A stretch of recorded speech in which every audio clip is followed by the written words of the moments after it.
പോലീസിന്റെ അനീതിക്കെതിരെ 5 വർഷം നീണ്ട പോരാട്ടം നടത്തിയിരിക്കുകയാണ് മലപ്പുറം കാളികാവ് സ്വദേശി സൽമാൻ ഫാരിസ് എന്ന വ്യാപാരി.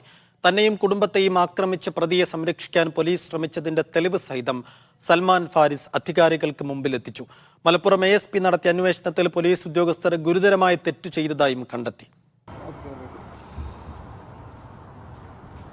നിയമം നടപ്പാക്കേണ്ട പോലീസ് പലപ്പോഴും നിയമ ലംഘനങ്ങൾ നടത്തുകയും വലിയ പ്രശ്നങ്ങൾ ഉണ്ടാക്കുകയും ചെയ്യാറുണ്ട്. അങ്ങനെ ഇരകളാക്കപ്പെടുന്ന നിരവധി പേരുണ്ട്. എന്നാൽ കൃത്യമായി നിയമപരമായി മുന്നോട്ട് പോയി കഴിഞ്ഞാൽ പോലീസിന്റെ ചെയ്തികളെയും ചോദ്യം ചെയ്യാൻ കഴിയുമെന്നും അത്തരം ആളുകൾക്ക് നീതി കിട്ടും എന്നും തെളിയിക്കുകയാണ് മലപ്പുറം കാളികാവ് സ്വദേശിയായ സൽമാനുൽ ഫാരിസ്. അന്ന് ഈ 5 വർഷം മുമ്പ് 2019 എന്താണ് നിങ്ങൾക്ക് ഉണ്ടായ അനുഭവം?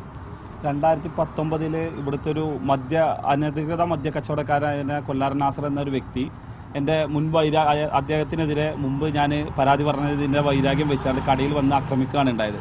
ഇവരെ ആക്രമിക്കാൻ പോകുന്ന വിവരം ഞാൻ മുൻകൂട്ടി അറിഞ്ഞതും എൻ്റെ കടയിൽ എൻ്റെ മാതാവടക്കം ഒരു വിരുന്ന് കഴിഞ്ഞ് വന്ന് എത്തിയതുകൊണ്ട് തന്നെ ഞാൻ പേടി മൂലം ഇവിടെ അടുത്തുള്ള പോലീസ് സ്റ്റേഷനിൽ വിളിച്ച് സഹായം അഭ്യർത്ഥിച്ചു. എന്നാൽ അവിടുന്ന് ഞങ്ങൾ സ്റ്റേഷനിൽ നിന്ന് വന്ന പോലീസുകാർ പ്രതിയെ കണ്ട് വൈക്കെന്ന് കണ്ട് മടങ്ങി ഇവർക്ക് അക്രമം ചെയ്യാൻ എല്ലാ സൗകര്യങ്ങളും ചെയ്തു കൊടുത്തെന്ന് മാത്രമല്ല, പിന്നീട് എൻ്റെ വിവരാവകാശത്തിൽ പറയുന്നത് പോലീസ് സ്ഥലത്തെത്തി അടിപിടി ഇവിടെ വന്ന് പ്രതിനെ ഇവിടുന്ന് പറഞ്ഞയച്ചു.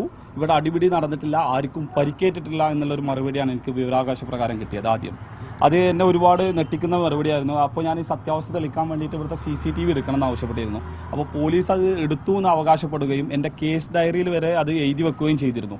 എന്നാൽ അത് രേഖാമൂലം എടുത്തിട്ടില്ല എന്ന് ഞാൻ തെളിയിച്ചു തന്നപ്പോൾ പിന്നീട് നടന്ന അന്വേഷണത്തിൽ പറയുന്നത് ഞങ്ങൾ അങ്ങനെ പറഞ്ഞിട്ടില്ല എന്നാണ്.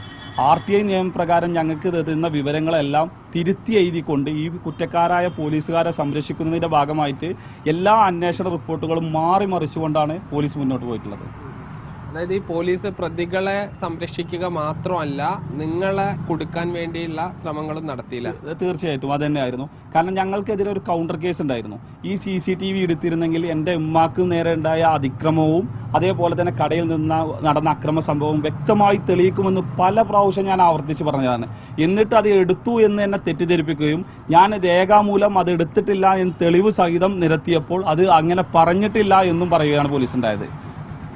ഇപ്പോൾ പഞ്ചാബ് നാഷണൽ ബാങ്കിന്റെ CCTV അവർ പരിശോധിച്ചു എന്നാണ് കേസ് ഡയറിയിൽ പറഞ്ഞത്.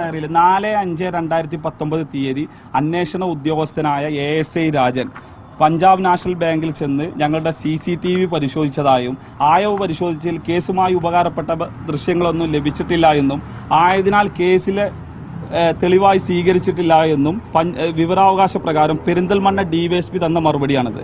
എന്നാൽ ഇത് തെളിയിക്കുന്ന രേഖകളുമായിട്ട് ഞാൻ അവിടെ സമീപിച്ചു. പഞ്ചാബ് നാഷണൽ ബാങ്കിൽ വെച്ചുകൊണ്ട് എനിക്ക് തന്ന മറുപടിയിൽ പറയുന്നത് ഇവിടെ ഒരു അന്വേഷണ ഉദ്യോഗസ്ഥനോ അന്വേഷണ ഏജൻസിയോ ഞങ്ങളെ സമീപിച്ചിട്ടുമില്ല, CCTV പരിശോധിച്ചിട്ടുമില്ല എന്നാണ്.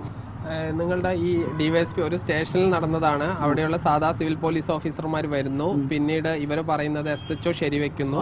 അത് CA റാങ്കിലുള്ള ഉദ്യോഗസ്ഥനാണ്. പിന്നീട് DYSP വരെ ശരിവെക്കുന്നു. പിന്നീട് ഇതെല്ലാം തെറ്റാണ് എന്ന് പോലീസിന് ബോധ്യപ്പെടുന്നത് എങ്ങനെയാണ്? ഇത് ഞാൻ ഇവർ തരുന്ന മറുപടികളിലെ വ്യത്യസ്തത മൊത്തത്തിൽ വൈവിധ്യമാർന്ന റിപ്പോർട്ടുകൾ, പരസ്പര ബന്ധമില്ലാത്ത ഒരേ കാര്യത്തിൽ അന്വേഷണ റിപ്പോർട്ടുകളെല്ലാം ക്രോഡീകരിച്ച് 1 to 1 ആയി വെച്ചിട്ട് തൃശ്ശൂർ മേഖല DIGയെ പോയി കണ്ടു.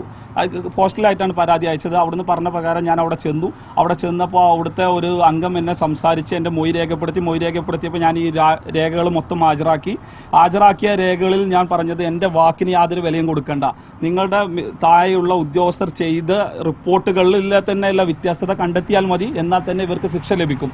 കാരണം ഞാൻ കൊടുത്ത റിപ്പോർട്ടുകൾ ഒരു ഭാഗത്ത് പ്രതിയായിട്ട് വരുന്നതും പോലീസുകാരാണ്, മറുഭാഗത്തും പ്രതിയായിട്ട് വരുന്ന പോലീസുകാരാണ്.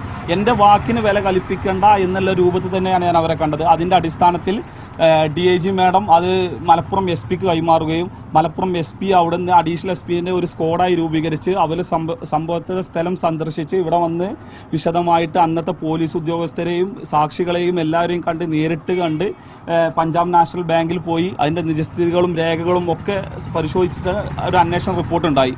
അതിൽ കൃത്യമായിട്ട് ഈ പോലീസ് പറഞ്ഞിട്ടുള്ള എല്ലാ കാര്യങ്ങളും തെറ്റാണെന്നും ഞാൻ പറയുന്ന കാര്യങ്ങൾ